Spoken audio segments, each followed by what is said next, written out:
rise and shine. Coffee's brewing, feeling fine. News is out and on the air. Shizzy whiz nuts wild, but we don't care. Morning whiz and coffee. Talk the news, he's a tease. Laugh it off, we're on the go. Shizzy whiz nuts, start the show. Let's go.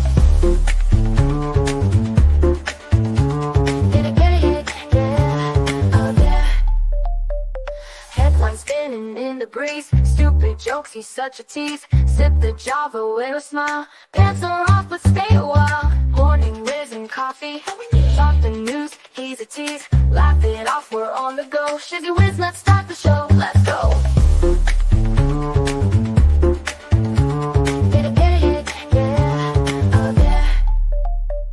Headlines spinning in the breeze, stupid jokes, he's such a tease. Sip the Java, wear a smile, pants are off but stay a while. Morning whiz and coffee, talk the news, he's a tease. Laugh it off, we're on the go. Shizzy whiz, let's start the show, let's go.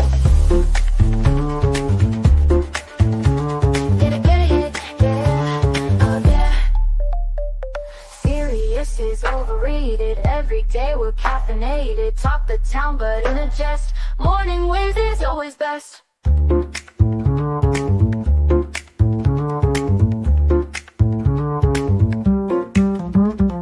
Clock is ticking, time to run. Morning show's a load of fun. Grab your mug, don't spill a drop. Laugh your ass off till you pop.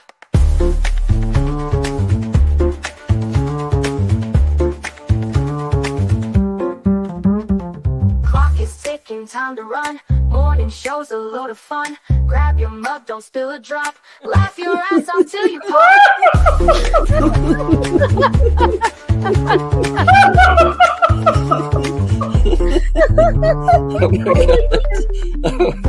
Oh my god, Shizzy breaks Larry. Shizzy broke Larry.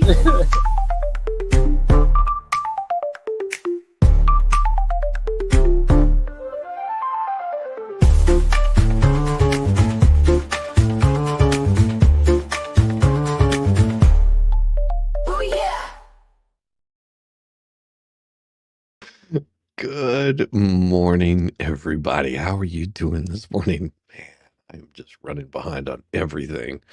What a crazy day. Crazy day it's been. Oh, yeah. Hey, Tinkaloo, how you doing? Good to see you. Yamaha Biker, Rickles, Tammy Bugard, Jonas Mama. No, long time no see. Starsy, how you doing? Oh, God. Nanny Goat, Amos Girl. Make sure I get everybody in here. Chris, good to see you. Cap Kern. Man, oh man, we've had a crazy. My day has just been insane. I mean, it hasn't even gotten started yet, but not as insane as, gosh, it seems just like you last year that the mainstream media hacks were okay with tariffs. Well, sometime in the next day or two, Stephen Cruiser will be writing a column offering a list of reasons explaining why I'm not very panicky about, well, anything right now. I'm not saying that any of my readers are. I just like offering talking points that anyone can have printed out in bulk and have airdropped on liberal enclaves. Longtime readers know that I'm a giver. The upcoming column was obviously inspired by the Zemaga tariffs freaked out over all the dinosaur and social media. So I thought I would tee it up with something that I remember from last year. There was a lot of emotion-free discussion among Democrats, flying monkeys, and mainstream media about tariffs that the people who ran Joe Biden's brain were hitting China with. For this column, we'll focus on the two biggest players in the Democrat political propaganda, the New York Times and the Washington Post. This isn't a column that's for or against tariffs again. I'll get to that in the next column. This is simply about the wildly different mainstream media coverage when it was sniff a lot behind the tariffs. We'll begin with the article from last September in the Times. The Biden administration on Friday announced measures that it will add tariffs to Chinese products worth tens of billions of dollars, a move intended to both protect American factories and a tough on China approach ahead of the presidential election. The tariffs, which range from 7.5% to 100%, will apply to clothing, solar panels, electric vehicles, syringes, steel, and other goods that China has been selling at far cheaper prices than many American businesses, threatening to put U.S. factories out of business. The steps are likely to raise the cost of some imports at a time when Americans are already dissatisfied with rising prices, but they also represent a major effort by the Biden administration to address a salient political issue for some voters: American dependence on China for an array of products. Notice how the authors soft pedal the likely negative response to the American public, then immediately shift to, hey, but it's a good thing, covering up the Democrats' collective derriere. There's no weeping and gnashing of teeth or attempts to incite mass hysteria. It's almost as if the writers from the Times don't view tariffs as a bad thing. But wait, there's more. The article goes on to describe a long-awaited report on the Biden administration review of the 2018 tariffs that President Trump placed on China. The report concluded that the Trump tariffs had been effective in reducing U.S. exposure to harmful trade practices from China and that they should be maintained. Not one word about $10,000 iPhones.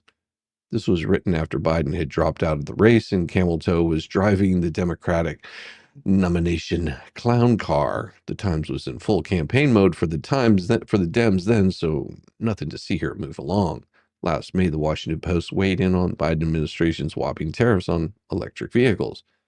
President Biden on Tuesday quadrupled tariffs on Chinese electric vehicles to 100% and imposed new levies on computer chips, solar cells, lithium-ion batteries, in a bid to prevent a flood of low-cost Chinese products from swamping his hopes of reviving domestic manufacturing.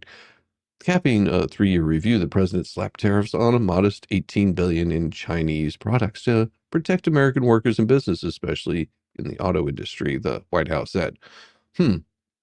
Where have we heard that similar rhetoric?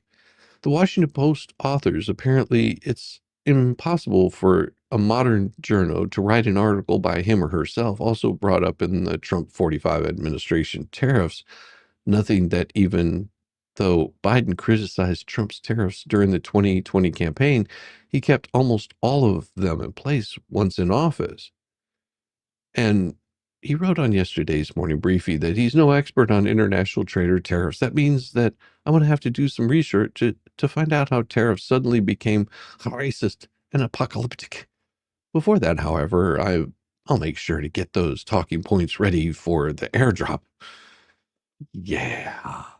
Amazing how that works, isn't it? Good morning. Between dealing with storms, tornadoes, and now flooding, I've been pretty crazy busy. Hoping you all do well. Yes, we have been doing well. Thank you very much, Yoda's Mama. Good to see you.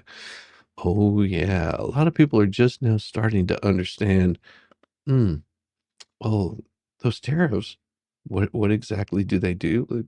Well, they balance things out. All that are screaming about the high food and gas prices and all that neat kind of stuff, you remember that Trump's tariffs don't kick in till 2026. It's amazing that nobody's figured this out yet, that this is all the prior administration's doings. Crazy.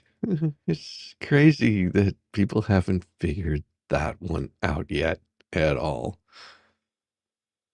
But whenever they do, it'll become, more of the same rhetoric that they like to scream and belch out of their fat slobbering mouths. Things like this. Go back to Africa. How the Democrat Party became the party of xenophobes and racists. Happened. There's an old piece of sales advice. It's been quoted by all the brilliant businesses, minds of our age, including the founder of Cramerica. And I'm not going to show that one. If you don't sell the steak, you sell the sizzle. Alas, Cosmo Kramer is wrong. It's the best strategy isn't to sell the steak or the sizzle. Instead of actuating the actual product, the steak, or the appearance and their excitement, the sizzle, it's better to lead with something else. But what? Well, think about Victoria's Secret. Do they market the durability of their material, the quality of their stitching, the creative artistry, or the designers, or are they actuating something else?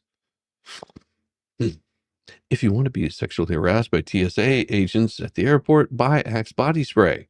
It's the oldest trick in the marketing book. Don't sell the steak or the sizzle. Sell the desired benefit. You want your audience to vividly and emotionally visualize how amazing they'll feel about themselves when they use your product.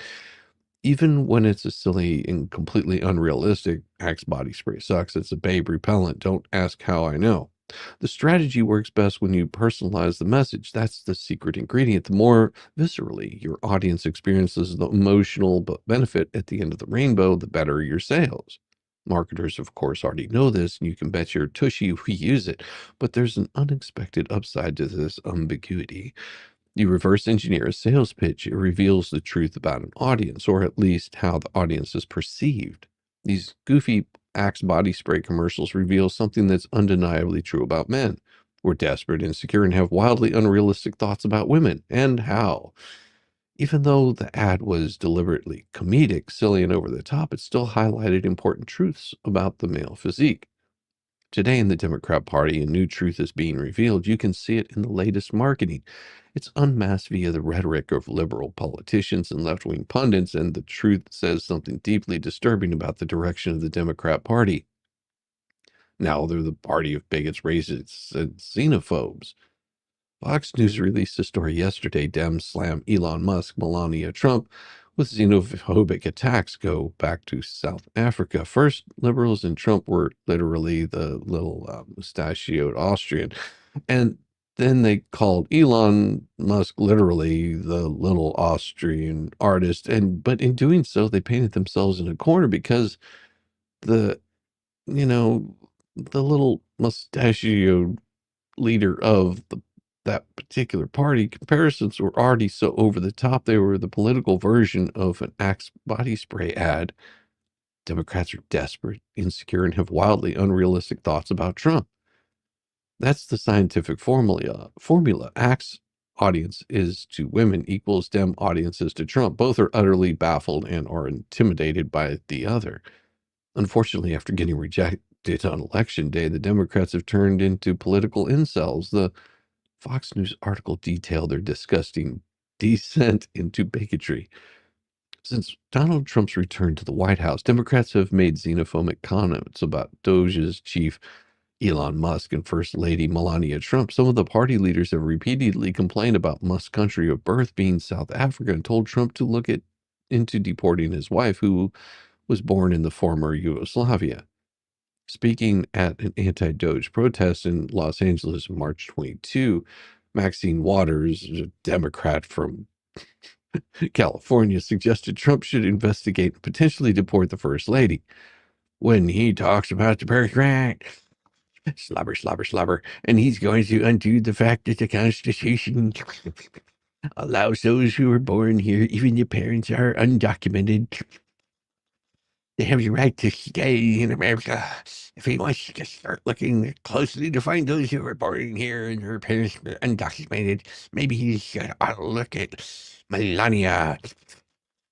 Waters said on a stage in a rally in Los Angeles. Various videos posted to social media show, we don't know whether her parents were documented, but maybe we better take a look.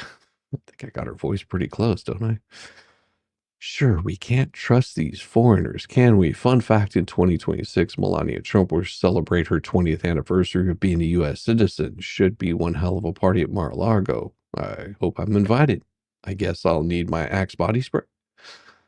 In 2027, Elon Musk will celebrate not his 20th, but his 25th anniversary of being a U.S. citizen. Instead of being impressed by his silver anniversary, Democrats are using his country of origin against him. Democrats, however, reserve some of their more vitriolic attacks for Musk, who immigrated to the U.S. in 95 and became a citizen in 2002. It was a very interesting day. I was watching a video of Elon Musk with someone where he said the Italians should stay in Italy and the Chinese should stay in China. My question to Elon Musk is, what the hell are you doing here in America, Representative Nydia Velasquez?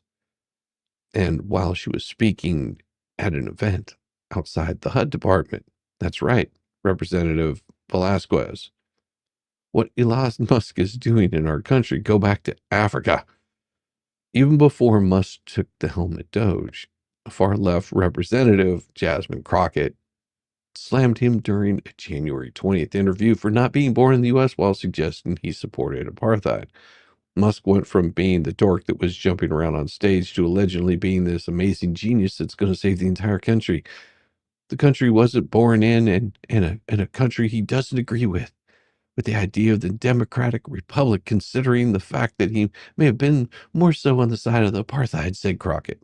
The country he wasn't born in, I guess we can't trust those shifty foreigners, not like you and me. Representative Jerry Connolly, Democrat from Virginia, piled on further, suggesting in a February interview that Musk was reverting to a fascist state of mind due to his South African heritage. I think that's left over from Elon Musk's South African heritage, and maybe he's falling too far back into the apartheid system of government that was a fascist form of government, said Connolly. You mean we should be suspicious that immigrants might carry the cultural imprint of their country of origin? Sounds like a splendid argument for banning migration from the Middle East, Latin America, and elsewhere. Just a little weird to hear this argument from the party that threw a conniption fit whenever Barack Obama's cultural ties to Kenya were raised. Well, during the Obama years, we were told it was racist to connect President Obama's biases with that of his Kenyan father. How dare you condemn the son of the sins of his parents? But today, it is crazy. Representative Elon Omar is originally from Mogadishu, Somalia, and you got to keep that in mind to fully appreciate her stunning lack of self-awareness. Squad member Representative Elon Omar, a Democrat, Minnesota, also suggested Musk did not care for democracy because he came from South Africa. Elon Musk, who grew up in apartheid, Trump, who worshiped dictators around the country, and strong men are not interested in our constitutional republic. They don't know the constitutional republic if it bit them on the ass. Interesting, Omar and Musk both arrived in America in 95. An alternative timeline, maybe they walked by each other in the airport. It's unclear why someone of Somalian origin is any more or less trustworthy than someone from South Africa. The Democrats are trying to scale a political mountain, but they better be careful. The slope is awfully slippery. Fox News noted that Musk's opposition to apartheid has been long established. Despite these claims, a Snopes fact-check found reason Musk left his birth country in the first place was to avoid military service because he did not want to fight for an apartheid state. Furthermore, Musk discussed his South African upbringing in a 2013 interview. Interviewer, you grew up in South Africa, you were in the army there? Musk, no, I left at 17. Well, in part in order to avoid conscription in the army. Oh, so you left so you didn't have to deal with the army. Spending 2 years suppressing black people doesn't seem like a great use of time. In 2025, and one political party is still screaming, go back to Africa, it's enemies, and it's not the Republican Party. Today, the Democrats are actively trafficking in bigotry, racism, xenophobia, and frankly, it stinks. Even worse than Axe body spray. Good morning, all. Good morning. Good morning. So what the hell? They become shite they always were. Oh, hey, I didn't write it. I'm only reading what's on the paper. Leave me alone. Oh my gosh.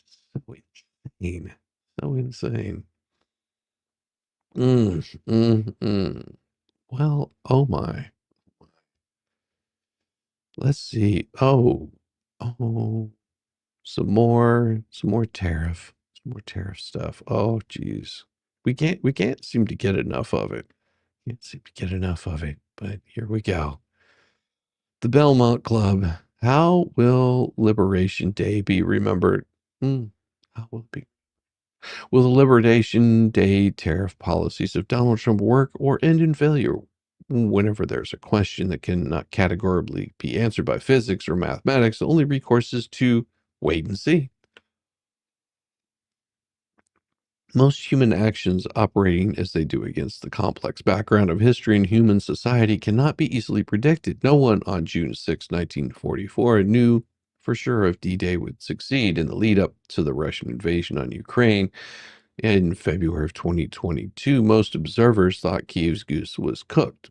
As the New York Times said in The Secret History of the War in Ukraine, As the portentous days before Russia's full-scale invasion on February 24th, 2022, the Biden administration had closed the Kyiv embassy and pulled all military personnel from the country. A small team of CIA officers were allowed to stay. I wonder why CIA was allowed to stay and no one else. As Ukrainians saw it, a senior U.S. military officer said, "We told them the Russians are coming. See you." The crystal ball can't foretell all, but once the die has been cast, the possibilities become actualities and information begins to flow in. If the tariff policies work, what effects would we see? What would we observe if they fail? The Liberation Day tariff policies announced on April 2nd, 2025, consistent of a 10% baseline tariff on all imports starting April 5th and a higher reciprocal tariffs on specific countries, 34% on China, 20% on the EU. If the tariff policies work, there ought to be revival of domestic manufacturing as companies relocate production to the U.S. to avoid tariffs, leading to new factories in sectors like steel, autos, and electronics. The U.S. GDP might see a modest boost from increased industrial output, though tempered by higher production costs compared to overseas. There should be a reduction in the 1.2 trillion trade deficit as foreign goods become more expensive if countries lower their own tariffs in response to U.S. pressure. Exports might also rise, further balancing trade. Success would depend on whether the U.S. can restart factories producing electronics and pharmaceuticals again, unless, like an old boxer attempting a comeback, the skills are gone for good.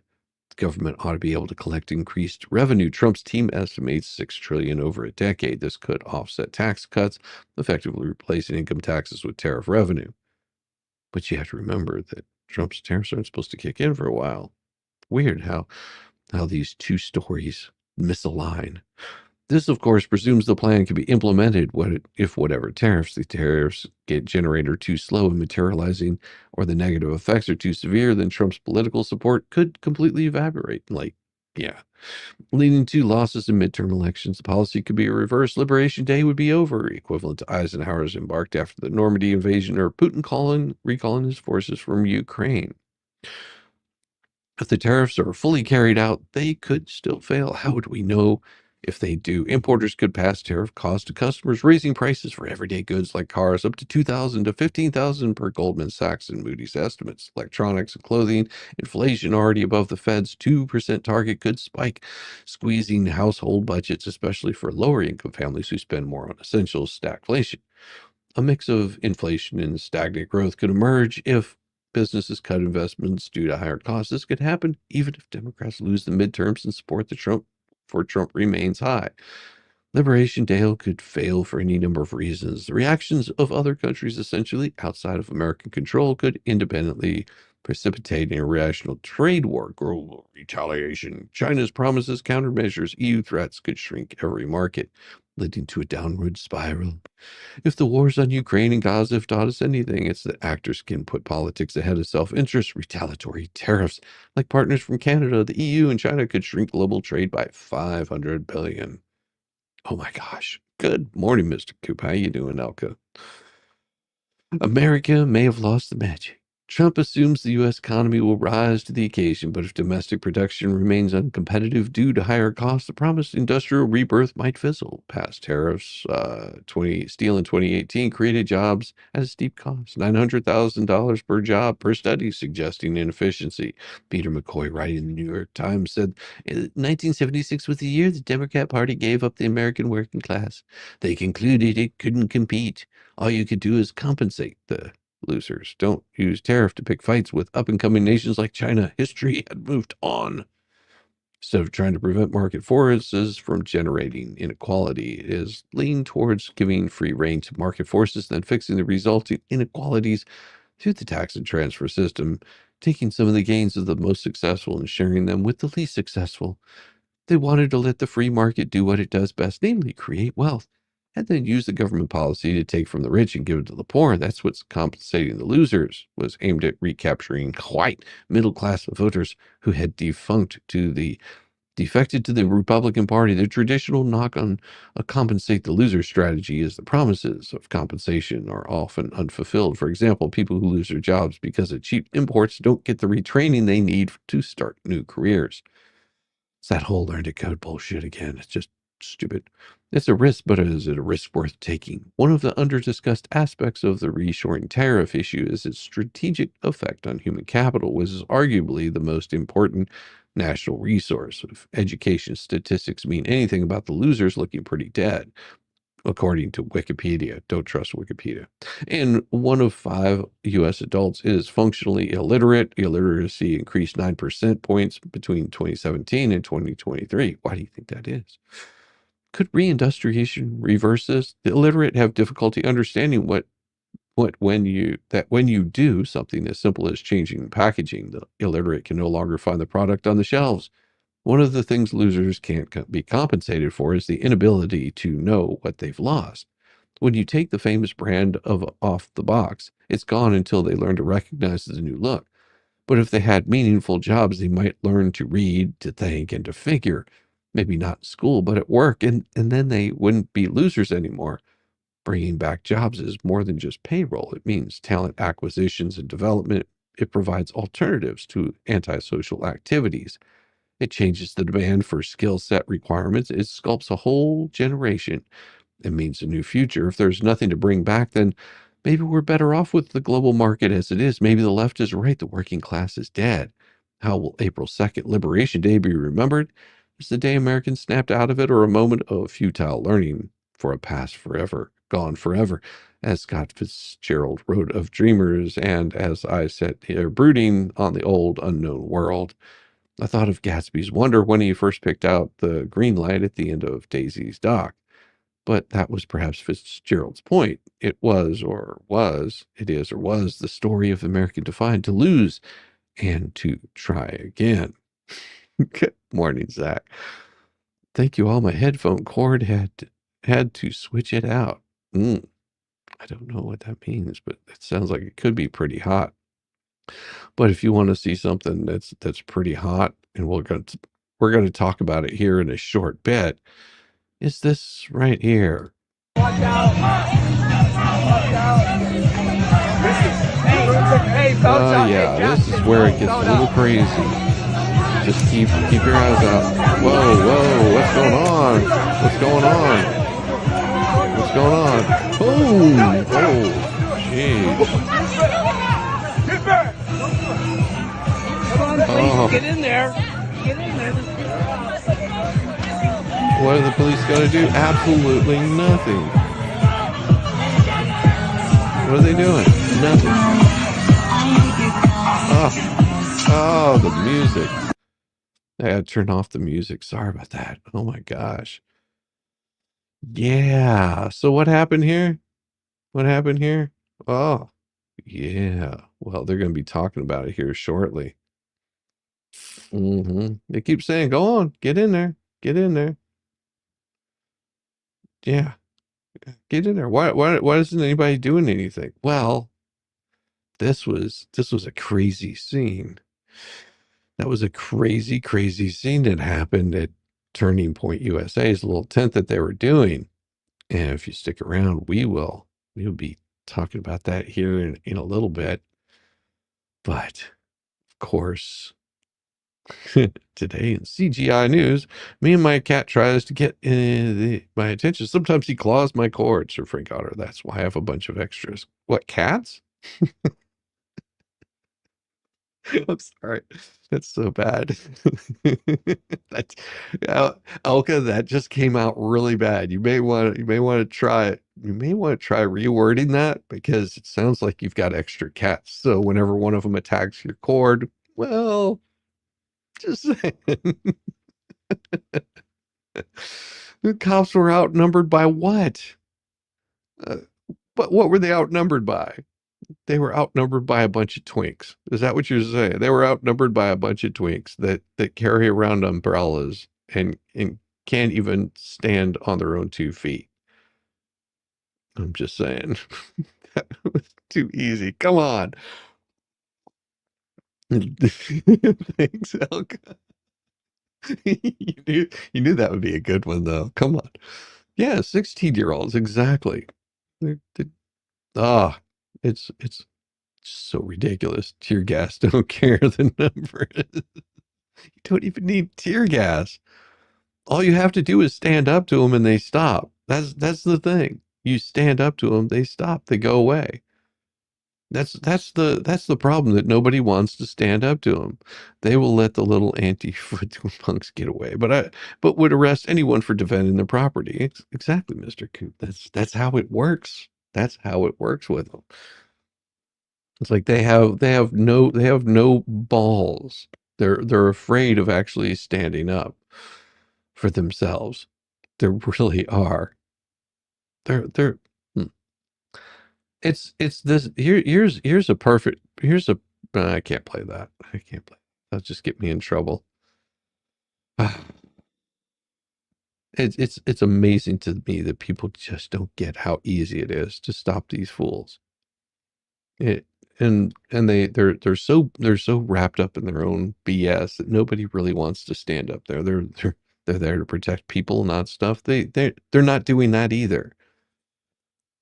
That's the problem, Mary. They're not doing that either. They're not there to protect people or stuff. They're just there. They're just there to make a show of it.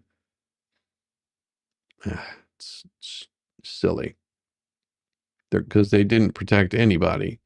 Just came as you said, no balls. So now I have to go back up a few. well, well, back up a few, because if you're not seeing the balls, then you're way too close. So bad. Oh, yeah. Yeah. Sorry. That just. Exactly, Mr. Coop. I agree with you. Unfortunately, I've had to see him up close and personal, and they're not much to talk about. It's the lisps.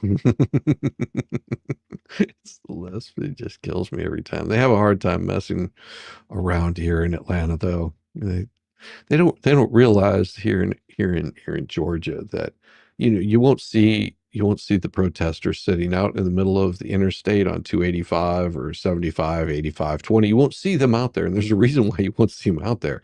Is because people do not care, and they do 90 miles an hour in the slow lane. So yeah, you don't want to be getting in front of that. And they'll just keep going. They don't care. And you won't see them try to pull somebody out of their vehicle. That is for damn sure in Atlanta or Georgia itself, because your vehicle is an extension of your home, and you have the right to carry in Georgia. There's a reason these kinds of things don't happen. Speed bumps? No, they wouldn't even be speed bumps. They'd be more like tire tracks. I guess we could rename them to tire tracks. That would be so bad. Oh, little 4K population town is a hot spot for summer, and we get them from time to time, but it's hilarious when our cops get a hold of them. Yeah, our protests would be full of pieces. More like Reese's Pieces. Try Seattle. No, I would never try Seattle. I never wanted to. I've never had any interest in going to Seattle. It just doesn't look enjoyable to me. Like, I'm sure that there's wonderful parts about that city that's great. Like, to me, it just seems like everything would smell like patchouli and coffee, and those two, those two colors and tastes don't mix. Uh, uh, like sweaty oil and patchouli coffee mixed in with bad breath, rotten teeth, and methamphetamines. I don't really want to really want to see it. Well, I do live in Florida. We are predominantly red. Lots of conservative rednecks. Yeah, exactly. Side pieces. Like that. Side pieces. Ooh, that's so bad. You guys are horrible, horrible, horrible people. I love every single bit of you. Well, fans and former Imagineers expressed their dismay with Disney's latest plans for the Magic Kingdom. Last month, I interviewed singer-songwriter Taylor Dean McDowell about his song, What Walt Would Say. McDowell's heartfelt single expresses his sorrow at how Disney is squandering the legacy of its theme parks by announcing changes that don't make sense and ruin the original intent of areas within the parks. I know I'm a Disney purist, but it's not about wokeness and political statements, I wrote. It's also about how a company has made questionable creative decisions, made the guest experience less enjoyable, and prioritized raising prices over value to guests.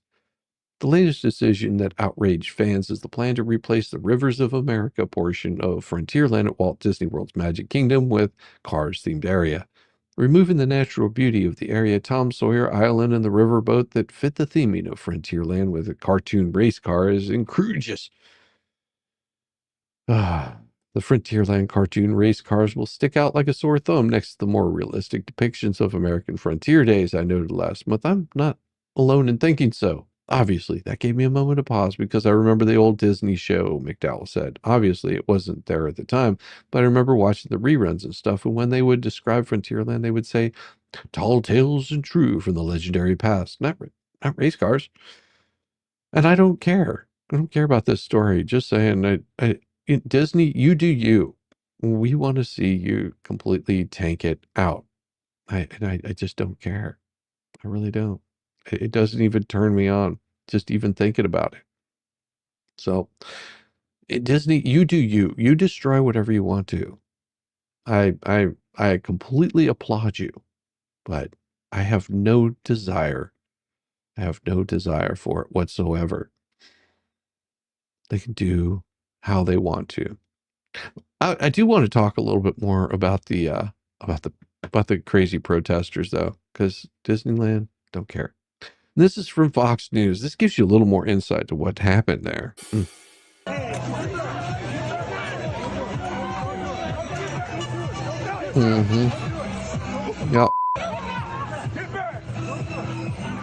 Come on, please, get in there. Get in there. I love that at the end. Get in there. Get in there, police. Please do your job. All right, so much for free speech. On college campuses, protesters tore down this conservative group's tent before an event at UC Davis. The group says that the demonstrators also ripped down the banners, smashed their foam boards, and tried to steal a laptop and an iPad from the group.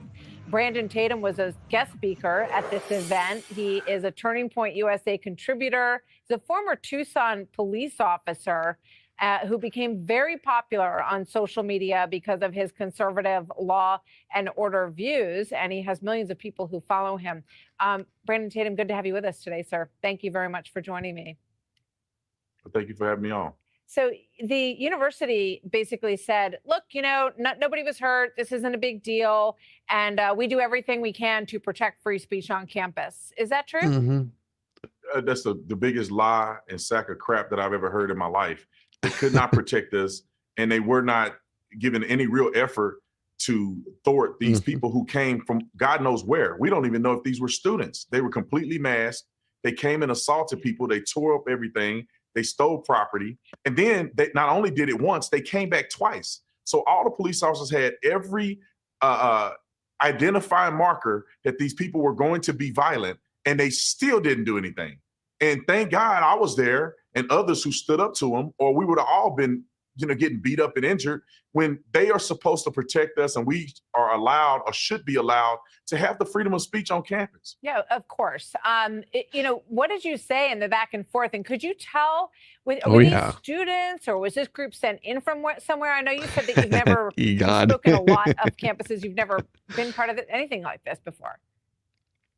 Yeah, most campuses, people are peaceful. It clearly was a coordinated group. They were all dressed the same. They had bicycles. They had things to conceal their identity. They came from out of sight. They weren't even on the campus mall where we were at. They came from somewhere else. They came and did their dirt, and then they retreated, never to be seen again. And all of the rest of the students, although some of them were delusional, they still were reasonable, and they did not attack people. So this was a coordinated effort. And the thing that bothers me the most, Martha, is that why did the police officers not do anything? I know. It's almost as if I'm the only cop there. They didn't do anything to stop this. They saw them punch people. Oh and my they did God. nothing. It must be so frustrating for you as a former Tucson police officer when you see these other police officers and... Yeah, you didn't see that right there? You ran out, punched a woman in the back of the head. Somebody remade Madonna's Vogue music video and renamed it Doge. Now that dang song stuck in my head. As I said in the intro, when I So hear hit this person right in the back of the head. that the guy who's just standing by, he's like, get in there. Aren't you guys going to do a little something to stop these people from destructing this property? We have a list of all these Ivy League schools, government funding being cut. There's word that Brown University is going to lose $500 million in grants and research money. So UC Davis, do you think they were concerned about this? They put out that statement saying, free speech is super important to us. Like, don't come here. I don't think they're very concerned about it because they didn't really do nothing about it. We were talking to the administrative people, and we were saying, "Can you protect us? Are you going to just let these people bludgeon us?" And then the police officers, somebody's telling them to stand down. I mean, they're there, they're ready to go, but they're not going to engage. I asked them specifically, if they come back, are you guys going to use force against them to prevent them from hurting people at this table? I mean, I literally had to tell the police officers, if they come back to the table, I'm going to defend the people who are here. We're not just going to let them beat us up. And they didn't give me a clear answer. They stood there in preparation to do nothing. I guess their visible stature. Yeah, see this guy getting attacked over here by a whole gaggle of them? Yeah. Would be a deterrent, which is not really realistic.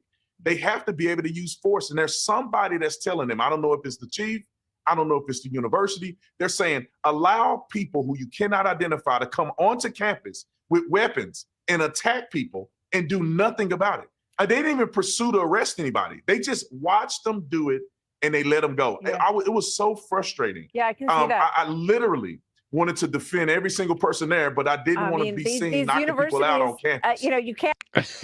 You should have been seen. So how's your portfolio today? My portfolio is actually doing really well, Nick. It is amazing how it's doing. I will definitely say as much as everything has gone down, it's a beautiful, beautiful day in my portfolio because whenever it starts dropping like that, I never panic sell things. I sell them ahead of time so that way I can turn around and buy up the same stuff that I sold for a lot more like a month or two ago. That's how it works. But my portfolio is actually doing really damn well. It's amazing how well it's doing. See, and the stuff that's dropping, which is a beautiful portion of this, the stuff that's actually dumping down, I hold on to and watch as the things that I support or I think is a good investment, then I can pick those up really cheap. It's really amazing how the stock market goes up and down. It is amazing. Our portfolio is doing wonderful also. Yeah, the stock market is like a surfer. They're riding the wave. Exactly. When it drops, it's time to buy. Or if, and also it depends on how much it drops. It might be a time for you to say, is this still a valuable one? Yeah. Precious metals are a great buy during a recession. I don't know. I don't give any sort of advice as far as investing goes, because I made some pretty bad decisions investing. Just saying, it happens. But yeah, mine's doing pretty good. It's more about the long-term benefit. That's not what I wanted. I'm sorry. You can't be educated if you aren't exposed to a lot of different viewpoints. And that is what universities are supposed to protect, free speech on their campuses. And so these people should have, at the very least, been reprimanded. We're glad that nobody was hurt in this situation. Oh, today is your birthday today? Well, happy birthday. I love it that it's your birthday. You know what I'm going to do for you? Just because it is your birthday, I'm gonna give you a little bit of otters, and I'm gonna grab some coffee after this. But clearly, it was destructive of property. And Brandon, thank you very much, Brandon Tatum. Good to have you with us today, sir. Thanks for sharing your story. Thanks for having me. Oh yeah, let's give you a little bit of otter, and we'll be right back with some fresh coffee because my cup has drained.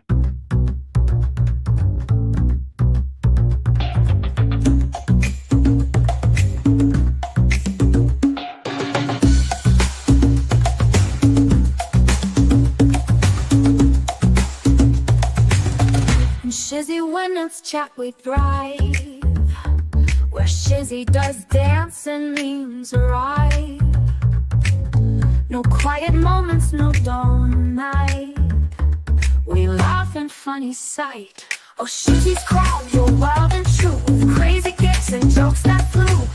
We're living pixels in the stream, a digital dream, a shared daydream.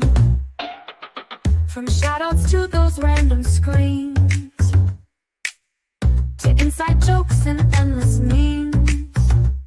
We talk in Shizzy winners chat, we thrive, where Shizzy does dance and memes arrive. No quiet moments, no dawn night. We laugh and funny sight. Oh, Shizzy's crowd, you're wild and true, with crazy gifts and jokes that flew. We're living pixels in the stream, a digital dream, a shared daydream. From shoutouts to those random screens, and inside jokes and endless memes. In Shizzy winners chat we thrive, where Shizzy does dance and memes arrive. No quiet moments, no dawn night. We laugh and funny sight. Oh, Shizzy's crowd, you're wild and true, with crazy gifts and jokes that flew. We're living pixels in the stream, a digital dream, a shared daydream. From shoutouts to those random screens, to inside jokes and endless memes. We type our hearts, we stand the love. Our chat rooms like a lit up club. Our chat rooms like a lit up club. Oh, Shizzy's crowd, you're wild and true, with crazy gifts and jokes that flew. We're living pixels in the stream, a digital dream, a shared daydream.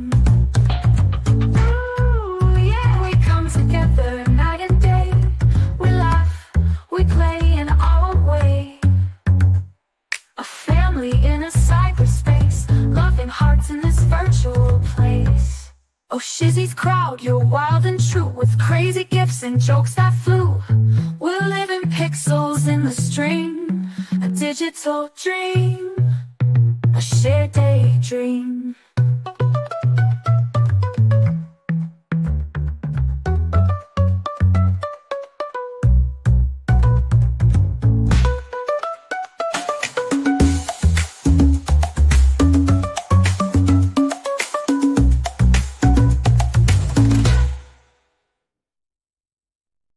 I love this. Your husband's going to fix you breakfast this morning. Oh, that is so nice. That is so nice of him.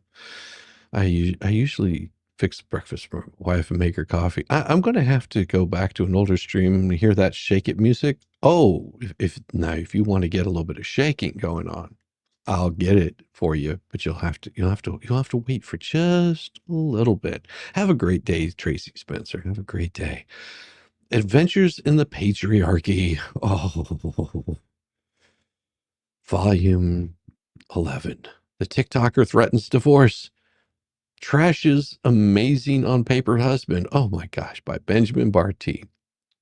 Woman threatens to divorce amazing on paper husband, trashes him on TikTok. This slay queen's husband, by her own account, was amazing on paper. In reality, though, she explains, my experience, not objective reality by definition, is similar to the experience of other women. I was burnt out from marriage and motherhood.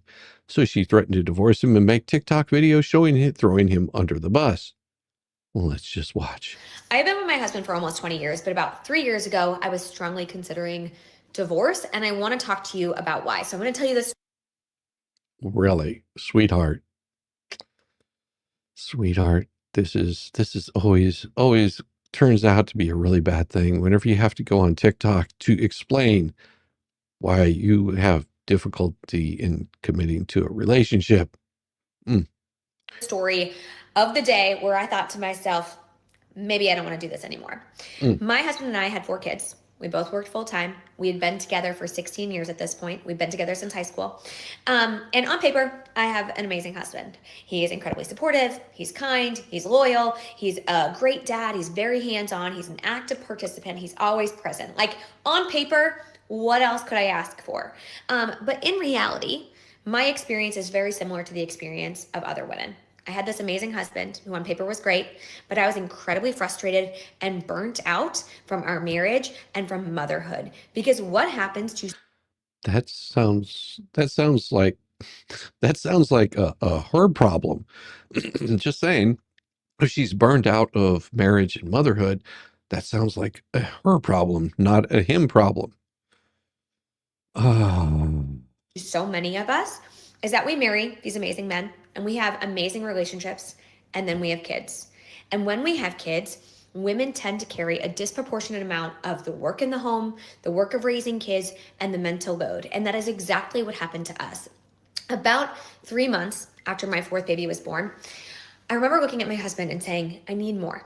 I need you to do more. I am exhausted. I am in charge of everyone and everything in this house. Every night when we cook dinner, you ask me what to make. Every day when you drop off the kids at daycare, you ask me what they need in their backpacks. I am the project manager of this home and I need you to do more. And okay. No, it's snowing here. Sorry to hear that. Sorry to hear that, Tammy. Uh, she's banging someone on the side, maybe several someones. Therapy, yeah, that's what I'm wondering. Yoda's mom, morning all surgery next 2 days. Praise, please. Oh yeah, it's definitely lots of prayers to you, Aleda. That's oh please. Okay, this can't be real. No, it for her it is real. How dare you? he looked at me and he said, okay, just tell me what to do, right? Every woman has heard this. Just tell me what to do and I'll do it. And I said, okay, something that would make my life easier is if in the mornings when I came downstairs with the 4 kids, because I do mornings by myself, the dishwasher was emptied, the dishes were put away, and the trash was taken out. That would make my life so much easier because when I've got the 4 kids running around and the baby crying, I can't be looking for their favorite water bottle in the dishwasher. I just need to know it's clean. And he said, yeah, of course. What? Yeah, I'll do that. That's no problem. And so, of course, he does it. But then I have to remind him, and then he forgets, and then I have to remind him again. And there was this one morning where I woke up. Well, yeah, yeah. You realize that he's doing things also. This is so selfish of the one person. Who's your spoiler alert? She's already started. Exactly. Mm. Ah, yeah. And I went to put something in the trash and it was overflowing. And I went to get my son's water bottle and it was in the dishwasher with all the other clean dishes. And I felt so disrespected and unseen and unvalued at that point in time. And I remember texting my husband being like, what happened? Like, why didn't you do this? And he said, sorry, I was running late for work. Okay.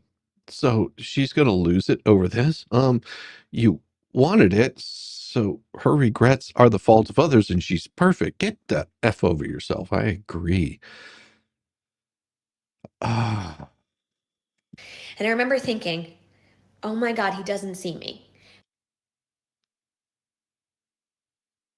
so you want him, the bread earner for the family, to be late for work and possibly be fired so he can't make money anymore. What would you say if he showed up late for work and was fired and no longer able to support you, the kids, himself? Hmm. She has a lot of baggage. Yeah, it's mainly under her eyes. I mean, just there's like this dead look at her eyes. I do 95% of the housework. It doesn't matter. Sorry. Because what he's done has now made me late for work. And he doesn't care. Oh, so she has a job too. Okay. No, he does care. Sorry. Care about that. He doesn't care about the impact on me. And he doesn't see how every single thing in our home happens because I ask him to do it, or because I do it myself, or because I planned and organized it. The diaper bag is full because I filled it, right? I put the wipes in there. And I felt so frustrated. And I remember See, this is the problem. My house never looked like that, and with 4+ kids. Yeah. I'm at home, and it's easy. Yeah. I mean, that's the thing. Most nights I cook dinner, I take out trash, I take out the recycling, which I freaking hate. I think it's ridiculous because it all goes in the same landfill. That's why I'm just like, okay, whatever makes you happy, make a list. Well, and it's not just about doing a list. You figure out what you can do, what you're able to do, and you make the time, or you reorganize your schedule so it works for both of you. This is just poor planning on both their parts. If she's getting frustrated at him because there's some lack of communication happening here between both of them, and it's really hard. It's really hard to get people to understand this, that I mean, even with my wife and I, there's times that I forget to do things and overlook, and she has to remind me, and then I have to go and do it, or vice versa, where I'm just like, "Hey, you said you're going to do this. Did you reach out to this person, talk to them, get the?" And it's a balancing act. I mean, do people expect whenever they get married and get into a relationship with somebody, or even a relationship with another person, that everything is going to be hunky dory and they're going to be able to read your mind and anticipate every single anxiety and issue that you're going to have? Well, if that's the case, then you don't need me. You need another one of you, because only you are going to make you happy. And she's very unhappy on her own. It's crazy. It's crazy. Make a list of what goes in the backpack, make a list of daily chores, make a list of laundry, except for the ones who couldn't walk. My oldest two were little during Desert Storm. Yeah, men are so hard to train. Yes, absolutely. Unlike that beautiful, beautiful German Shepherd, you men are so difficult to train. Blow through the chores, got it down, and you better not be in my way when I'm doing chores. Yep, that's pretty true. That's pretty true. It's just like, you want this stuff done, get the hell out of my way. Thinking, what's the point? What's the point of doing this with someone else? I might as well just do it alone. And it's Oh, please, please, please, please. You do need to be alone. If this is your issue, then yeah, you need to be alone. It's not because my husband didn't love me, or he did anything to not me. because my husband didn't love me or he did anything to me, and it's not because I didn't love him, but because I felt so taken advantage of in our relationship. And this dynamic, it doesn't happen by accident, right? It's not like my husband did it to me, but we've been raised in this society that tells men and women who they should be in marriages and what it looks like to be a good mom versus a good dad. And we know the bar for moms is way up here and the bar for dads is way down here. Really? Well, it doesn't sound like that to me. Shizzy, you haven't had children. And that is something that will never happen. I don't have the equipment for it. Just saying, it'll never happen. She'll dump him and end up with a loser, and she'll maybe regret leaving him. Yeah, it is a her thing. I couldn't handle the nagging. Yeah, I'm with you. You should tell you that. It would be like, okay, gel, lady, gel. And we fell into these norms. We fell into these roles in our family, despite the fact that we never wanted to. And I'm lucky, and I say lucky because I have a partner who I know loves me and wants me to be happy and was willing and able to change. And so we did the work to figure out what equity looked like in our relationship. Equity, and I can tell huh? you now, 3 years Derek, later, that we let me guess. Whenever she starts talking about equity, that couple won't stand a storm. That's for damn sure. No, they won't, because she blames this on society. Well, society, no, you've done this to yourself. You have these certain expectations of your husband to do certain things, and he has probably different expectations for you to do certain things. And I guarantee you took time out of your day, 5 minutes of time, probably even longer, because I'm sure this was cut and copied multiple times, to make this damn video, instead of like making me a sandwich. I don't know. She's got issues. If she put in as much effort in the bedroom as she did in this video, maybe he would do those things. are happier than ever. Our kids are thriving. Our home runs like a well-oiled machine. And that took a lot of work. I want to say it took like 18 months to get there. And it was well worth it. But it is not uncommon. And so if your wife is coming to you and she's saying, I'm burnt out by the mental load and I need you to do more, she's not just saying that because she wants you to do more chores. She's saying that because truly It can hurt your relationship. It can ruin your marriage if you do not participate in an equitable way in your home. And so what does that look like? What does it look like to Looks like communism. What it looks like communication, negotiation. Yeah. Read my comment. Pretty please, Aleda. What's your comment? Which comment? There's so many comments that are coming in. I don't know what it is. Don't know what it is. I'm reading your comment, Aleda. Gripes when he doesn't melt. I don't know. Did I miss something? I'm always missing things. change these dynamics? But we need to really assess in our homes what the work looks like. Because in most homes, the data supports this, women do a disproportionate amount of the work.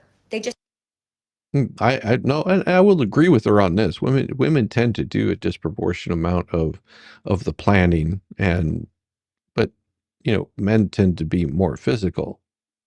And no, women don't do more of the cooking and the cleaning. Just saying. Gripes when he asks how much he can help. Oh, she's a loon and unrealistic. Bet the dude is miserable. Maybe not. She's the reason, guys. I hope not. God. just do. They do more of the cooking and the cleaning and the laundry and the childcare while also working full time. And men have more time for things like their hobbies, like golf, for example. Well, dare I ask who mows the grass? Who mows the grass and who is there at all the kids' games and shows up, takes them, picks them up? See, the problem is, and this happens a lot in relationships, especially whenever it starts going bad. And instead of looking at yourself and going, me, me, me, me, me, and then look at exactly what they're doing, what work it is that they're doing, and be appreciative of what they do. Probably spends 3 to 4 hours in the yard, but she doesn't see that. Why do young men want to get married? This. Yes.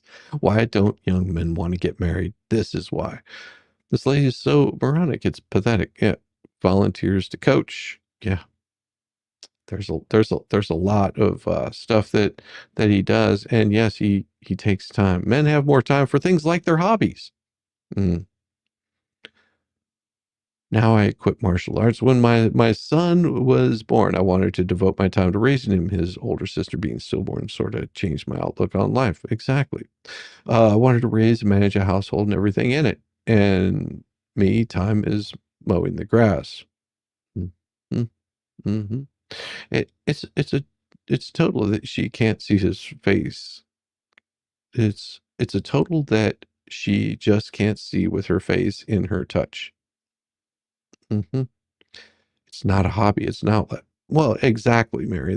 And you also have to understand Nancy, because he has a full-time job and 4 kids. My husband does most of the cooking because I hurt myself every time I cook, and he got tired of me bleeding. I help with mowing the yard and take out the trash and things like that. Yeah. He needs a couple hours a day to listen to shit. Well, here's the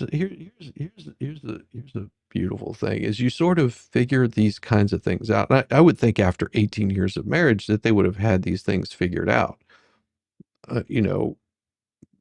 That it just, you tend to fall into a nice, easy pattern. And then whenever things start to change, you tend to change along with it. I mean, this could be partially on him, partially on her. I'm not blaming anybody.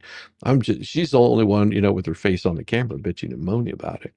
I mean, I can say that whenever my wife and I first married, our relationship dynamic was different than where it is now. There's different responsibilities that she handles and takes care of, as the same with me.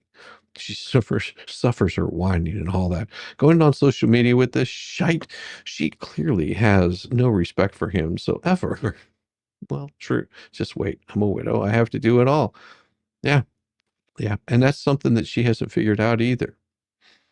Because I guarantee you, if they do, because It sounds like with her that they're married and they're still married, but it was at the 18-year mark or something that they started having issues, and so now it's completely different. It's completely different. Yeah, she works and you play with your friends here. No, that's not true at all.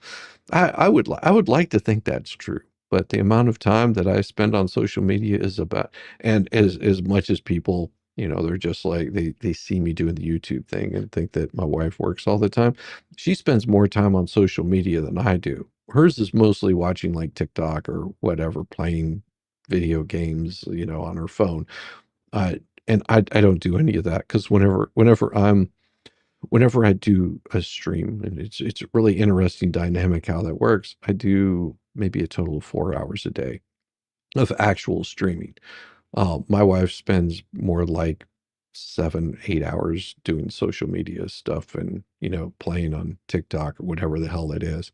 I mean, she'll be watching TikTok videos while we're having dinner or some crap like that. I mean, does she watch Sunday Spice? My wife doesn't watch anything on YouTube. I don't think she's seen a single stream that I've ever done, which is fine by me because they would probably piss her off. Started to have troubles at 18 years. That's the problem. Could be.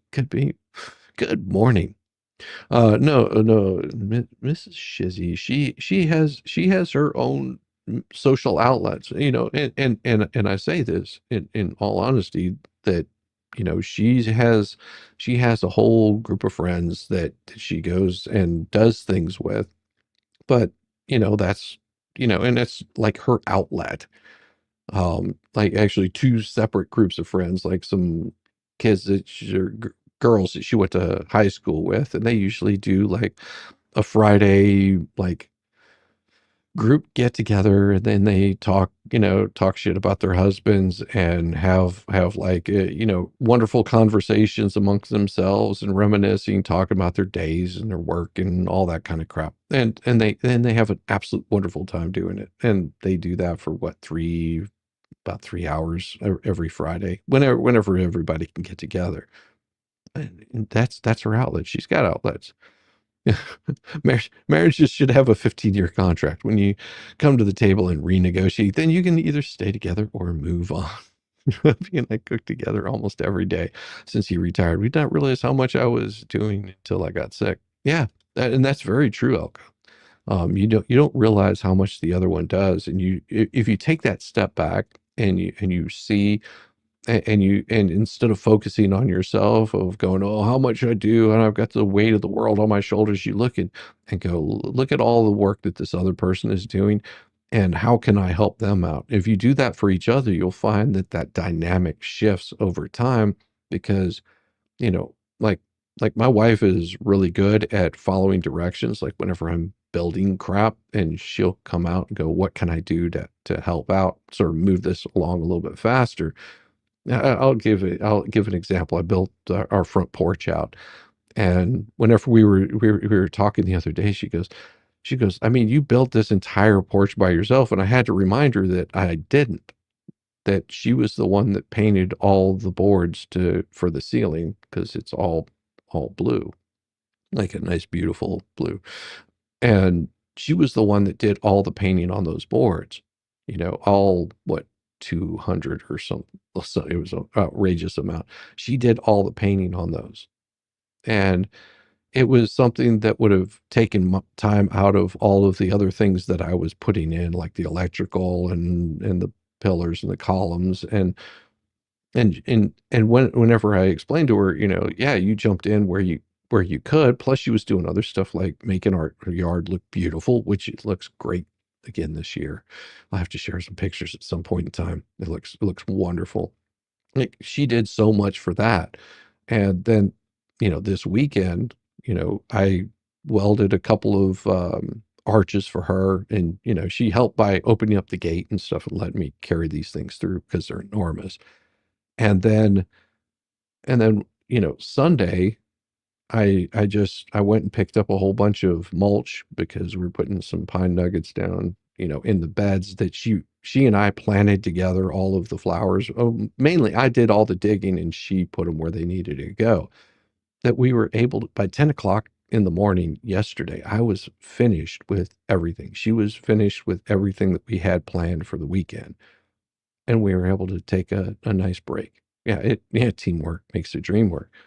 And I mean, she could have done all of that if she couldn't have had all of that done had I just, gone and been doing other things. But that's where people you have to find that balance. And this chick clearly has not found the balance. You can tell by the snide smirk in her face. Sorry. Their hobbies, like golf, for example, or just working out, running a marathon, right? And so we need to have hard conversations about what our time looks like, what our labor in the home looks like, what is invisible labor. We have to talk about these things. And when we Invisible don't, labor. the alternative is that you no longer have a marriage, or you don't have a happy one at least. And so I share this story because I don't think I'm alone in this experience. And I want people to know that there's hope, and that if you have a willing and able partner, you can change this. You can absolutely change this dynamic. Oh boy. Looking at this lady's background, the full-time job she references having, and hence her need for greater cooperation from her husband, is a full-time TikTok influencer. That's her job. She's a full-time TikTok influencer, making relatable content for other bitter, recent, and future divorcees. Paige is working mother of 4 who shares relatable content on TikTok and Instagram, highlighting the everyday experiences of women balancing motherhood, careers, and relationships, known for her candid insights on the mental load of motherhood and the challenges of creating equity at home and work. Paige's content resonates with millions. She also advocates for affordable childcare, paid leave, reproductive rights, sparking important conversations about what families need to thrive. Her impactful voice and relatable storytelling have led to features in Scary Mommy, The Today Show, Good Morning America, and more. Looking back, I could easily have gotten roped in by one of these kind of hags when I was much younger, as they probably tend to start out much more fun and easygoing before the marriage and kids. Thankfully, due to a variety of factors, including faults of my own, marriage was never on the table when I lived in America, and now I'm wedding to some awesome Slavic woman who would never in a million years make a career for herself creating TikTok content on which she denounces me for clout. JP Sears, who I hadn't seen around for a while, made an excellent parody video. And let's watch that. I've been with my husband for almost 20 years, but about 3 years ago, I was strongly considering divorce, and I want to talk to you about why. Yep, I'm her husband. I'm a pretty lucky guy. I got a lady who cares enough about me that she airs her criticisms out to over 100 million people on the internet. How do you feel about her telling the world that she was considering divorcing you? Yeah, I found out about that one when I watched the video. I think it was very brave of her to talk to the world about my faults and none of her own, rather than just wasting time talking to me about them inside the container of our marriage. Where, quite honestly, I'd probably just mess things up by having a voice. Yeah, she doesn't like that. And on paper, I have an amazing husband. He is incredibly supportive, he's kind, he's loyal, he's a great dad, he's very hands-on, he's an active participant, he's always present. Like, on paper, what else could I ask for? And it turns out that off paper, she can demand a lot more. Or she likes to call it, ask for a lot more. Every night, when we cook dinner, you ask me what to make. Every day, when you drop off the kids at daycare, you ask me what they need in their backpacks. I am the project manager of this home, and I need you to do more. Dude, is she being serious? Yeah, and honestly, I feel really bad for taking advantage of her. After a full day of work, when I cook dinner, sometimes I would make the mistake of asking her what to cook. Or before I take kids to daycare in the morning, before I go to work, I would ask, what should I pack them? And that puts a lot of burden on her while I'm handling everything. It's really all in the caption of her video. A woman's love language is not having to ask. Hey, J-Hip. Did you know that's actually not one of the love languages? It's childish and unrealistic. No, she decided that we decided she shouldn't have to ask. I should just know. And having to always guess exactly what she wants or she'll divorce me has me in a constant stress response. I feel frantic all the time. Manically always just doing everything I possibly can, hoping it's right. And she tells me that's good for our relationship because it shows I care. And there was this one morning where I woke up and I went to put something in the trash and it was overflowing. And I went to get my son's water bottle and it was in the dishwasher with all the other clean dishes. And I felt so disrespected and unseen and unvalued JP is at that killing point in it. time. And I remember texting my husband being like, what happened? Like, why didn't you do this? Yeah, I told her I was running late for work. Big mistake. So today I took a sick day off work just to get ahead of the chores. And I mean, that's okay. I can just go to work when I'm sick. I always feel more relaxed there anyway. She heavily criticized you in her video, but she neglected to bring up even one point on what she could do to improve in your relationship. Yeah, she's never brought one up, so I don't think there's anything there. When she gets home, she gets a UV light out. And if she finds anything, I have to start over. Where is she right now? Oh, she's at brunch with friends. Then she's going to the spa. The sound of me cleaning and vacuuming is just too much for her. So she has to get out of the house. But after I get the upstairs done, pick up the kids and make dinner, then she'll come home. And I felt so frustrated. And I remember thinking, what's the point? What's the point of doing this with someone else? I might as well just do it alone. Turns out she was bluffing on that. She got me this bad boy for my birthday. It's pretty good. Well, you know, she had me go pick it up and I paid for it, but I like it. Do you think if she did leave you, then she would realize all the things that you actually do? Oh, no. She told me her life would be easier without me, that I'm lucky she stays.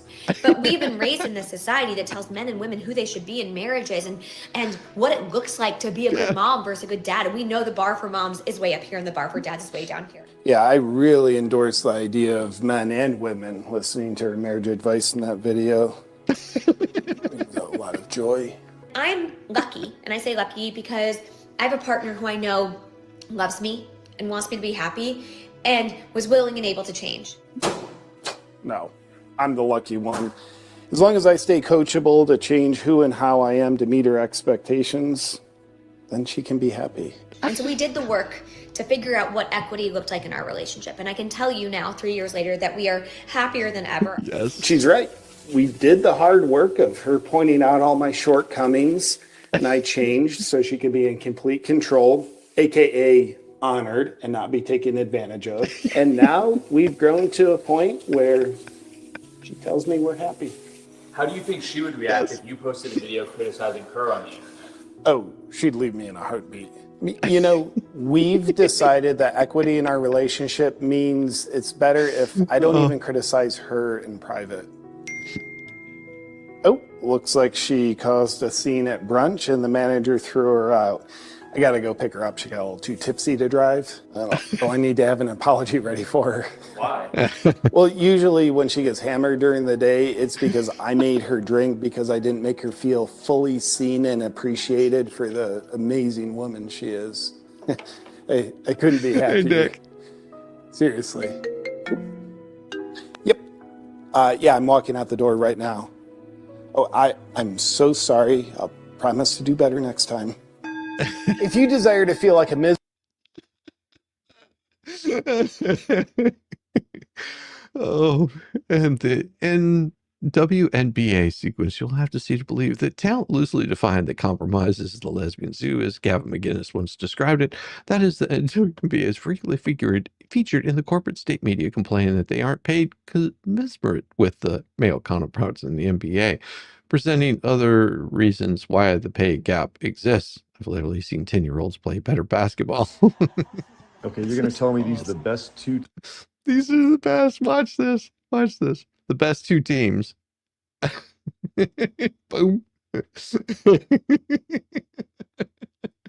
And boom. Why aren't we paid more? Why aren't we paid more? I don't understand. Just watch. Oh. And then, of course, there's the woman who gets the $11,000 nose job, immediately divorces her husband. Right there. She says, woman says her $11,000 nose job gave her the courage to get divorced. It's completely hilarious. These self-actualization via plastic surgery would seem sort of the antithesis of feminism and its criticisms of socially enforced beauty standards, but whatever moves TikTok content, I guess. Fight on. mountain biker, if he chokes on food at a restaurant, he'll fight anybody trying to perform the Heimlich. He wants out of it. Ultimate sense. If they had male dancers for cheerleaders, the WNBA might be more profitable. You robbed me of my release of death. God. Oh, God. That one kills me. That one kills me. Well, here's something interesting. Here's something interesting. Being that and most people know this already, that I vape. That I vape. Yeah. Oh, it's such a horrible, horrible thing. But this next story is going to be really interesting. 20 million Americans are hoping Trump will say vaping. What does that mean? With significant personnel changes in the U.S. Department of Health and Human Services, federal vapor regulation policy are in a precarious state. While the departure of notorious unelected anti-vaping bureaucrat is welcome news for many, much remains to be done to ensure President Trump's renewed promise to save flavored vaping becomes a reality. Despite being available in the U.S. marketplace for nearly 2 decades, e-cigarettes and nicotine vapor products continue to be demonized by public health groups, policymakers, and large swaths of the public. That was primarily done by places like Kaiser Permanente, and I'm trying to think what the other was, Smith, GlaxoSmithKline. Those are the ones that really started the anti-vape. You have to understand the reason they started the anti-vape. If you look into those companies, they make things like the nicotine patch, the nicotine gum, all those kinds of products that are supposed to be satiate you from the smoking while delivering nicotine to you. And it was a billion-dollar business.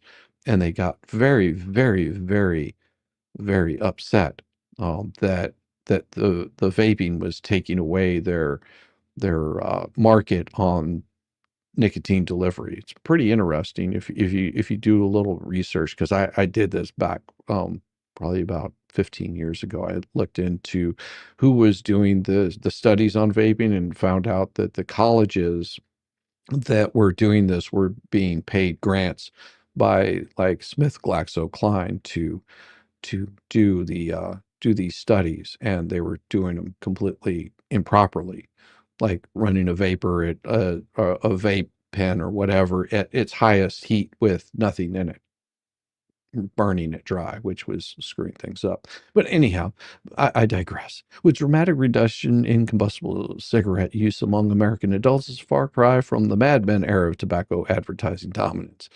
In fact, the U.S. Centers for Disease Control, CDC, in a March 2025 Morbidity and Mortality Weekly report noted that adult cigarette smoking prevalence remains at its lowest level in 60 years.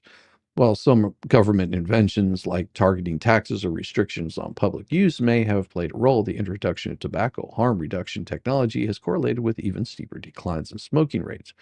Despite common rhetoric, Big Tobacco did not invent e-cigarettes to hook a new generation. This credit largely goes to Han Link, a Chinese pharmacist who developed the vapor product as a smoking cessation tool. Introduced in the U.S. market in 2007, e-cigarettes have since evolved, shifting from cig-alikes to open systems and pod mods, and now the latest iteration to disposable vape. Until recently, most e-cigarette products were created by independent vapor companies. It wasn't until 2012, 5 years after e-cigarettes debuted in the U.S., that major tobacco company acquired Blue, marketing Big Tobacco's first real move into the space. FDA's authority to regulate e-cigarettes as tobacco products, upheld by the courts, and subsequent 2016 deeming the rule, changed the landscape. Only then did Big Tobacco begin releasing its own products, albeit amid regulatory ambiguity. Before this federal crackdown, American vapor manufacturers were nimble and responsive to consumer demand. That changed in 2016 when the FDA implemented burdensome regulations requiring pre-market tobacco product applications for all new products. These rules mandated agency approval before any product could be sold, creating a bottleneck that stifled innovation. As of April 1st, only 34 vapor products have been authorized for sale in the U.S. All of those are owned by just 3 big tobacco companies, which also profit heavily from the ongoing sale of combustible cigarettes. Notably, the FDA continues to approve far more combustible products than their harm-reducing vapor counterpart. Notably, The FDA continues to approve far more combustible products than their harm-reducing counterparts. While the FDA leadership could have a lasting impact, the root problem lies within the 2009 Family Smoking Prevention Tobacco Control Act, TCA, championed by Senator Dick Durbin. A staunch opponent of both tobacco and vaping, the TCA imposes strict limits on adult access to reduced nicotine products. Any product introduced after 2007 must navigate a complex PMTA process. In over a decade, only 76 products have cleared the regulatory hurdle, compared to the thousands of combustible cigarette products. During Trump's first term, the FDA leadership acknowledged the promise of harm reduction under the Biden administration. However, that momentum has stalled. Meanwhile, international public health bodies from Canada to the UK to New Zealand recognize that e-cigarettes are substantially less harmful than combustible cigarettes, with some even encouraging their use among young adults. But in the US, we remain stuck in a regressive mindset prioritizing fear over science. The stagnation may also reflect big tobacco's growing influence with the president's ear. The industry has spread misinformation from overblown fears about youth vaping to sensational claims about fentanyl-laced vapes from China. State lawmakers across the country are now advocating vapor product registry bills that turn conservative policymakers into de facto enforcers of federal overreach, all at the taxpayer's expense.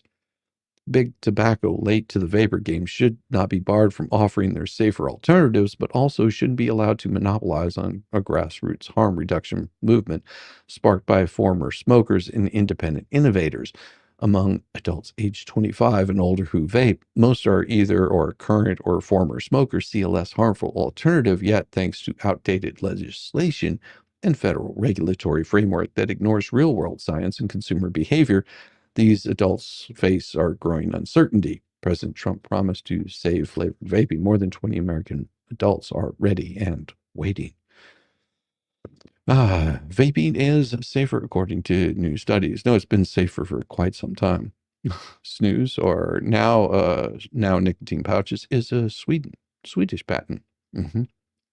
Good morning, all you beautiful taters. Good morning. Philip Morris has a 35% share in vaping now. Used to not. You can't make a legitimate hot foot out of a vaping. You can't make a legitimate hot foot out of a vaping device. I gotta go see if I can find a grocery open. I can't get there without a boat. Oh, I'm sorry to hear that. Google Bullitt County, Shepherdsville, Kentucky. You'll see why. Yeah, I can imagine. It's not pretty. My cancer told me that she would rather see me smoke cigarettes than vape. Yeah. You also have to remember that that same doctor gets funding from places like Smith, GlaxoSmithKline, and such.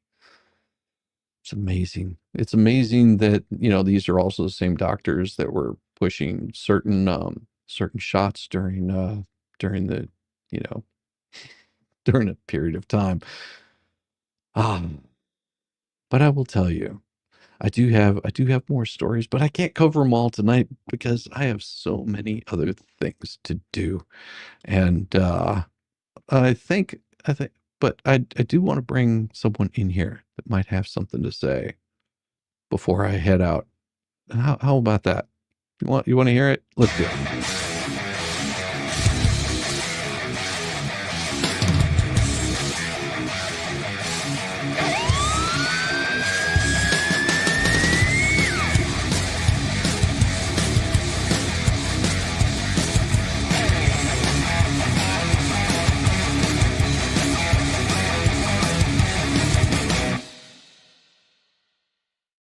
Man, the myth, the legend. I love how a chick who has time to make TikTok videos is complaining about a cup in the sink. I know. Didn't you like JP's version? Oh my God, I love him. He's hilarious. He is so awesome. Yeah. And if you haven't checked out JP's stuff, he is constantly doing these kinds of parody accounts that is just, it's like hits the nail on the head. He scratches that itch. How are you doing this morning, brother? Oh, not too bad. Not too bad. It's yet another gloomy, overcast sky here in the great state of Tennessee. Are you getting a lot of rain today, or is it pretty much over? It's slacking off. It's still like a drizzle. I mean, we've got nothing like what they've gotten up north. Oh dear Lord, those poor Oh people. God, no. No, yeah, after talking with Mo, she was like, yeah, I think I need a boat. It's gotten bad. She said she She's wanting wasn't to saving the restart the possums. ark. I know. I'm back. I had to go run Lord Chippy for Mo. Oh, is people giving her a hard time? Don't ever give Mo a hard time. No. Yeah, Tammy, you know, vaping is much more addictive than cigarettes. Untrue. No. Absolutely untrue. They're about the same. Yeah, they're about the same.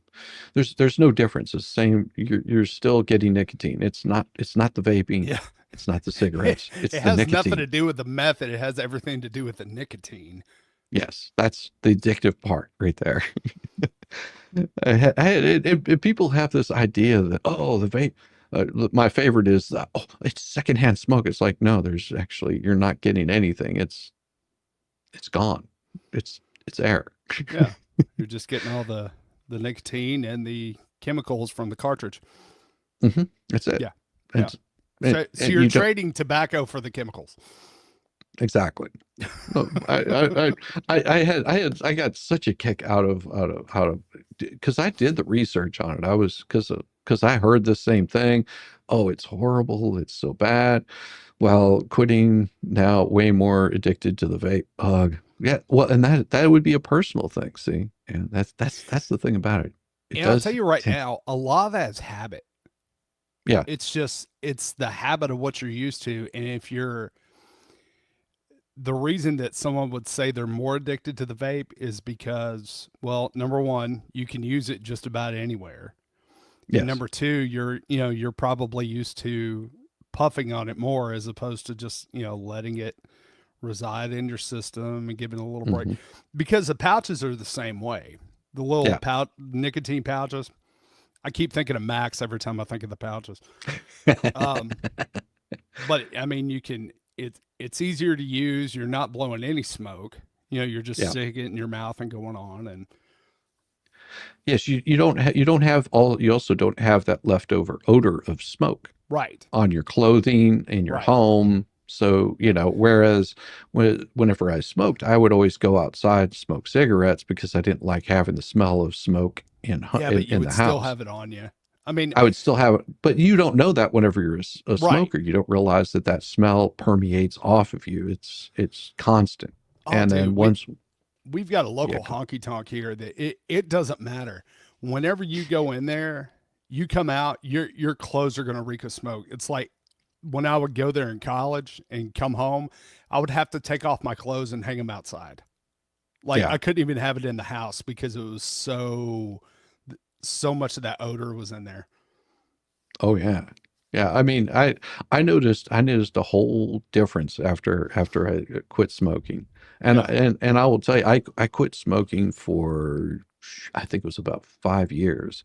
And the problem with me is even though I quit smoking, if I was around a bunch of smokers, being a musician, I was always around a bunch of smokers. Right. I would end up getting a cigarette just because, habit. You're just out of habit. And then I wouldn't touch another cigarette for, a week or two. And then I'd be around smokers and smoke another cigarette. And one of my friends at the time had started vaping. He was like, yeah, I quit smoking. I've been doing this for about 3 months now, and it seems to work a lot better for me. And I was like, I don't know anything. That sounds like some queer homosexual stuff. I don't want to touch that thing. And so, and he was just like, well, he goes, and he's like, well, I've got this extra pen that's, it's got a good battery in it. He goes, I just upgraded to something newer. He goes, you're welcome to it. Just change out the tip and blah, blah, blah. So I tried it for like a week. And I was like, I found that I wasn't going after a cigarette because I had started smoking again. And it was just like, and so I tried this and I was like, oh, okay, that's not so bad. It still didn't like scratch the itch, and I would want to still smoke cigarettes. Same way I did with nicotine gum and the patch and all that crap. I still wanted to smoke cigarettes. But I'd rather smell cigarette smoke though than weed. Oh yeah. You know, I But don't have a problem if you if you smoke weed, I I don't don't care. have a problem with that at all. I can't stand the smell. Yeah. I just ugh. Yeah. Pot being When, legal. when you're on the interstate, you get behind a car that they're like smoking a lot, and then all of a sudden Oh yeah. it's like, did I run over a skunk? Oh, okay. That's Oh what that no. No, it's pretty common in Atlanta, especially certain Oh, parts of yeah. Atlanta. You're driving along and all you'll come to like a stoplight and you're like, "Hell is that?" And you look over and it's like, oh, it's a Dodge Charger with its windows blacked out. Let me guess. Yeah. Oh, same thing here. Like if I'm in Nashville or Memphis especially, yeah, you Yeah. smell it all the time, man. Exactly. Just like, geez, and that's the thing. It's illegal to Yeah. be intoxicated while driving. So everyone that's thinking they're getting away with something, the cops smell it. The cops will pull up, Oh, yeah. and they can write you a ticket. They can have you arrested. You can lose your driver's license for it just because of that smell. Because The dumb part is they do it here, and it's not only is it illegal, it's not even decriminalized here. I mean, it's Right. fully illegal here, and they still do it all the time. yeah, just silly. It's silly to me. All of it is. But yeah, back to the whole vaping thing. So whenever I started doing it a little bit more often, my wife, she was like, oh, that's horrible. And she shows me this study that it burns out your lungs and it's 100 times more addictive and blah blah blah blah blah blah blah. And I started doing research on it. I was like, okay, so this, I don't want to do something that's, potentially worse than smoking cigarettes. Right. I'll just go Right. back to smoking cigarettes. Right. It's much easier to obtain than these damn e-cigarettes. And so I did the research on it. Come to find out, the major drug companies were the ones that were doing the testing because they had Sounds familiar. yeah. It's crazy. It's crazy how all those kinds of things sort of come around. And yeah, cocaine legal yet? I don't know, but as soon as it does become legal, I swear to God, I'm still not going to do it. Tom will be the first one at the dispensary, man. Cal will be like, really? Really? Yeah. Dave's I not love Tom. here. Tom's my So boy. I can't bring anything to Dollywood? I don't How do I answer this? Um, I have no control over what adults do. exactly. There you go. That's the best way to answer it. I have vaped for 10 years and it takes a month to vape a 30 milliliter bottle. Before that, I smoked 3 packs a day. I can breathe when I vape, but I can't when I smoke cigarettes. Exactly. Now, every so often I will smoke a cigar. But that's Oh, yeah. that's not very often because Yeah, same. yeah, it just because and it has to be a planned out reason whenever I smoke a cigar because I don't like having the smell of the cigar permeating off my body. Right. So I have to be set up and ready to take a shower afterwards, brush the teeth, like we're talking like get all clean because Well, apparently my habit now is every 2 years, whenever Tennessee plays Alabama at home. yeah, that's right. That's right. At least over the course of the last 4 years, that's been the case. Oh my gosh. I think YouTube Institute Anatomy has a video of lungs and smoking.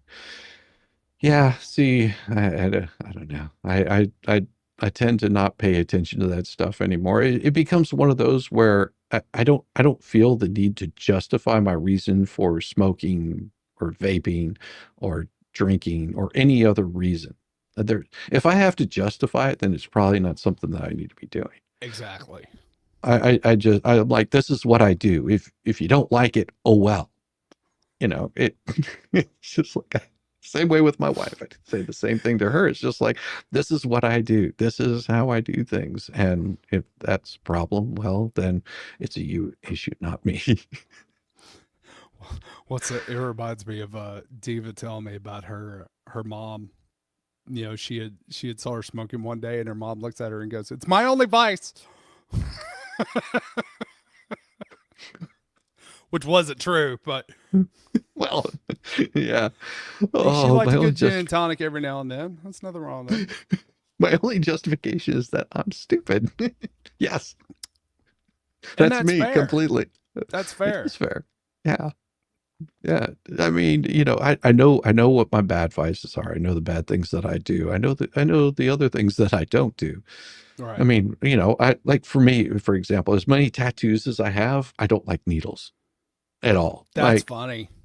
Like needles. No, I will say it comes from, maybe childhood trauma or something like that. But needles, I just don't like needles. See, and Like I'm the anything exact going into my veins. Yeah. Nope. See, I'm the exact opposite. I don't have a problem with needles, but I don't have any tattoos. No, mine is like, I just don't like needles. Like, no. Like, for me, the tattoos, it's more like a really bad itch that doesn't go away. It hurts. Yeah. But things being injected into my veins, and that's what kept me from ever even trying what is it, that heroin stuff, because being out in California, that was sort of the rage. Everybody was doing that kind of crap. Plus, then they would say, "Oh, you can just smoke it," and blah blah blah. And I'm sitting there like playing this all through my head, going, "Yeah, smoking." Then you're looking for the next high. The quickest way to get it is injection. Nope.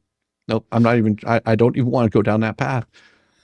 My resolution was like, I'm gonna have to inject something into my body. No, I'm not doing it. Cue every Axl Rose joke. The Axl Rose weight loss program. Yeah, heroin. Yeah. I remember the days of smelling like fish, fishing off the Huntington Beach pier. Yeah, I could deal with smelling like fish more so than that. Yeah. But anyhow, what do you got going on, brother? I'm getting ready to end this thing. Well, let's end it then. All right. Everybody have a good day, and make sure that you're kind to one another, and don't slap your mammy. Don't slap your mammy. Bless your heart.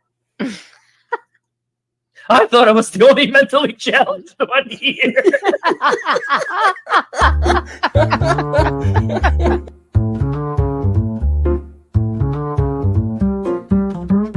Get it, yeah, oh yeah.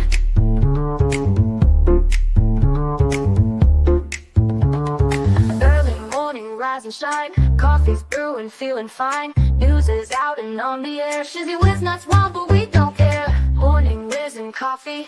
Talk the news, he's a tease. Laugh it off, we're on the go. Shizzy Whiz nuts, start the show. Let's go. Get it, yeah, oh yeah. Headlines spinning in the breeze. Stupid jokes, he's such a tease. Sip the Java, wear a smile. Pants are off, but stay a while. Morning Whiz and Coffee. Talk the news, he's a tease. Laugh it off, we're on the go. Shizzy Whiz, let's start the show. Let's go. Get it, yeah, oh yeah. Headlines spinning in the breeze. Stupid jokes, he's such a tease. Sip the Java, wear a smile. Pants are off, but stay a while. Morning Whiz and Coffee. Talk the news, he's a tease. Laugh it off, we're on the go. Shizzy Whiz, let's start the show. Let's go. Get it, yeah, oh yeah. Serious is overrated. Every day we're caffeinated. Talk the town, but in a jest. Morning Whiz is always best.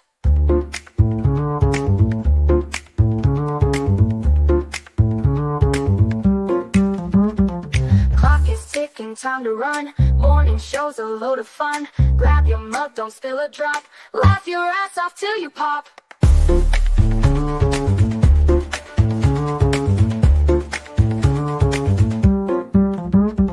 Clock is ticking, time to run. Morning show's a load of fun. Grab your mug, don't spill a drop. Laugh your ass off till you pop.